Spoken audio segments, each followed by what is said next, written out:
Evening and welcome to Gaming Under the Influence. I'm Mike and this is Alex, coming to you once again from Green Dragon CVR in Woodbridge, Ontario. The only place you'll find the latest games like Marvel Ultimate Alliance 3 or the fucking upcoming Fire Emblem 3 Houses. Oh yeah, that's a big to one. play and purchase alongside over 100 different kinds of Ontario's best craft beer, like Nickelbrook's Bolshevik Bastard we're enjoying right now. Cheers. What did you say it was called? It's called Bolshevik Bastard. Oh, Complete with a hammer and sickle on the can. I don't know if we got it over there. Yeah, it's a real funny thing. I don't know if it's supposed to be some kind of like ironic like pun or something because it's called it Bolshevik Imperial Stout, or if they really thought that much into it. But either way, probably not. I don't know. It's delicious. I think it's got some very like earthy, chocolatey coffee notes to it. It's one of the few companies still in Ontario here producing like heavy stouts like this in the summertime, so we're definitely grateful for it. Nice, solid 9%. You know, kick off your evening at what time we got here? 6 p.m. on a lovely Saturday.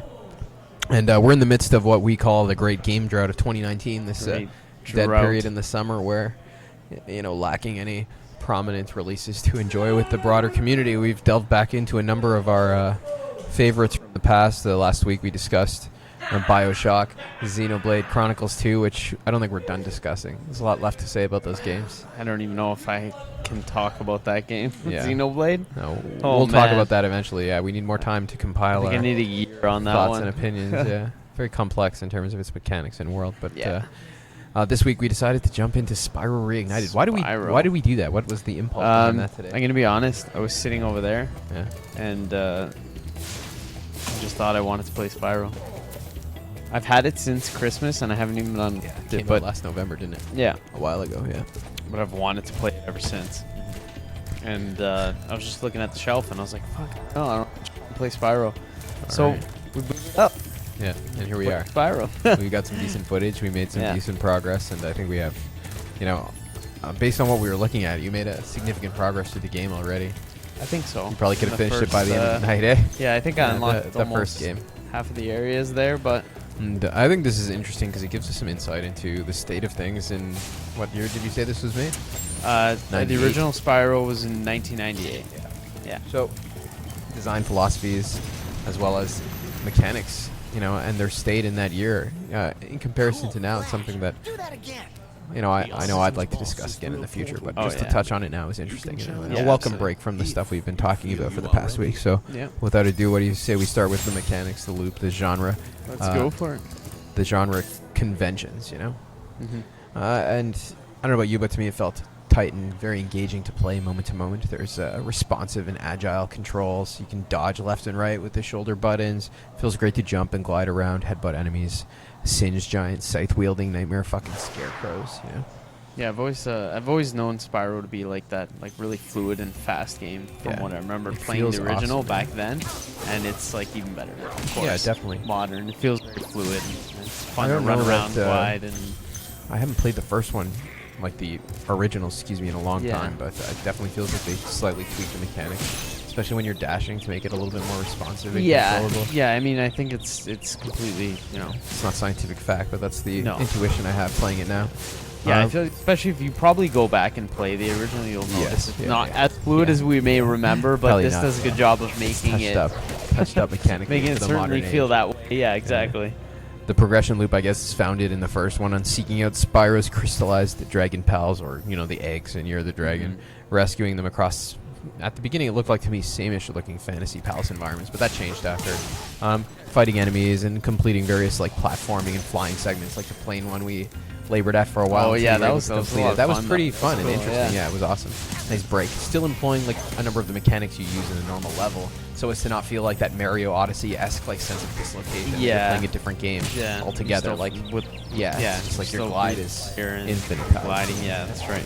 It's nice. I like that connection to the main mechanics, as well as the fact that they can put you in a different kind of, you know, different require different responses of you, and make some of the aspects that are not as prominent in the main line like more prominent. It's kind of like a mini game within, right? Yeah, it's kind of like what Mario Odyssey did, except again, not as dislocated, you know? Right, yeah. You're still doing something related to the character as he normally is. And it was weird to me, though, how like not weird necessarily in a bad sense, but like you can complete the levels at will, and you're going out looking for dragons. So like if you miss one, your only option is to go in your like guidebook there and like see where you missed it. Yeah, you got to go back and you can basically check what percentage of the levels you've completed. You can check if you got all the dragons, I think, but there's not really a good sense of like how far you are. Your progression is kind of so, but I mean that comes from the how our kind of archaic the design that's the era of things. But I guess that leads into our next point, like in terms of plot or like the development of the action, your characters, not like literally how you progress in terms of mechanics, but like why you are progressing, maybe you could say.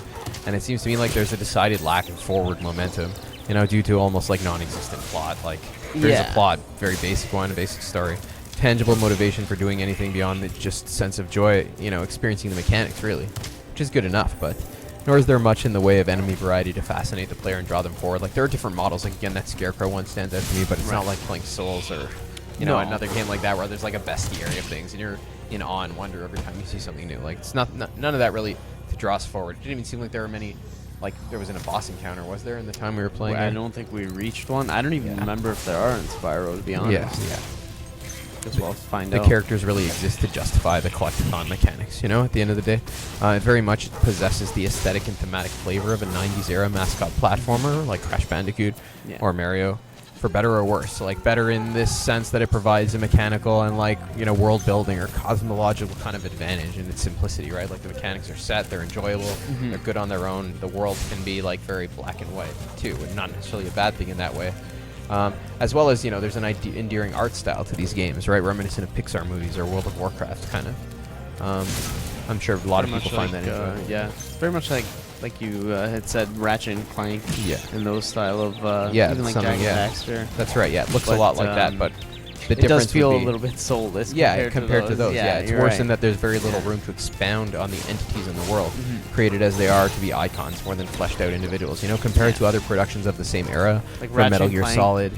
Yeah, that's newer, but like phenomenal games. No, it's true, right? Like, but around the same time, people were making Metal Gear Solid and Final Fantasy, or even more recent genre entries like Ratchet and Clank, which had intricate plots, well-developed characters, and a compelling point of tension to encourage the player to move forward in the world, which I felt this lacked absolutely, right? Like you're just like wandering around, which is fine. Like it's not that it's bad, but like it feels like formless in a sense, right?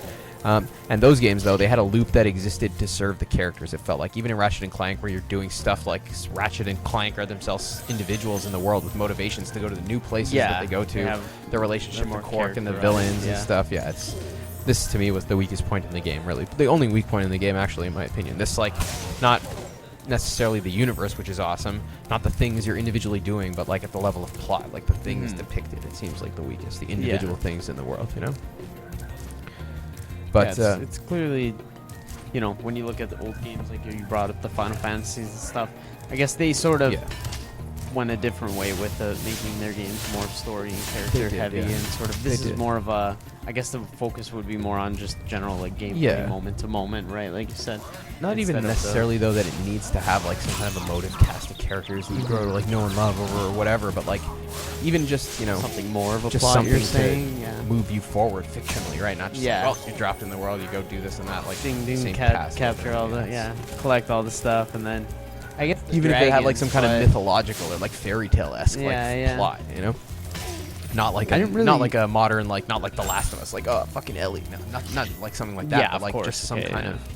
But I didn't really notice if there was like, because of the dragons. Yeah, you save all the dragons. Is there some kind of at the beginning, like somebody freezes the dragons? You're building towards a confrontation with the bad guy at the end. Yeah, it's like, right. It's not bad, but I'm not super compelled. There's definitely better examples out there. Even in Crash Bandicoot, like I feel like the progression is punctuated not only by like how varied and different the levels look, whereas here like we did see like some different environments like the desert compared to the lush green castle areas, but the first few stretches were like looked almost the same, Crash Bandicoot, you go to different areas and there's boss encounters that are awesome and hard and meaningful, Here it doesn't feel like it's punctuated that same way. Right. So again, like the development of the action, it feels like it's lacking.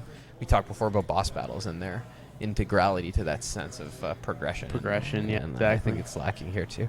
And I guess though, like in distinction to the like individual things in the world, I very much feel like the world or the universe is beautiful, right? It's really cool and like well conceived. It's like a cartoonization of like all these Western fantasy tropes, and like, you know, contrary to the individual entities the developers contrive to inhabit it, it feels alive and like rooted in these archetypal ideas. It's subject again to this 90s mascot platformer aesthetic, almost like a fucking Pixar movie, right? There's dragons, wizards, there's different realms, a big bad villain guy, cutesy protagonist. You know, it has its own inner logic, ecologies, like a Pixar world, battles between good and evil. It takes on the tone of a myth or fairy tale given that aesthetic. It's really nice, right? Yeah.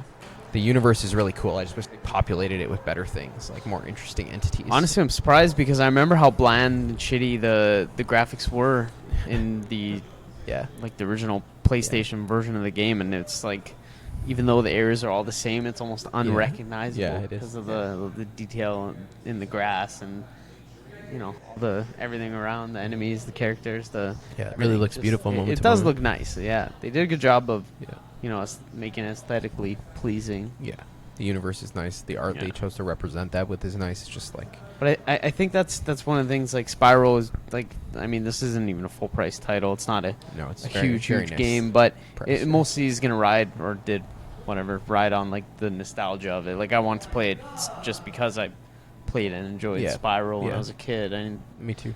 I know it's not going to be revolutionary, but no, it's a fun couple of hours though, and it's fun to see though how things like even between this and the original Ratchet and Clank, how much things progressed. Really, yeah, right? that's like, true too. They maintain many of the conventions, and they not only did they add really cool like almost RPG elements like leveling and like weapon, all the weapons, customization and stuff, but they added like an awesome, you know, plot, like cool characters.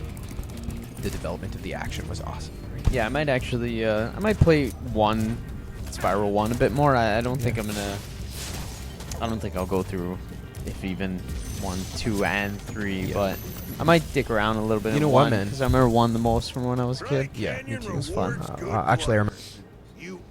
Yeah. I recently tried to play Jack and Daxter, and the first one felt a lot like this one.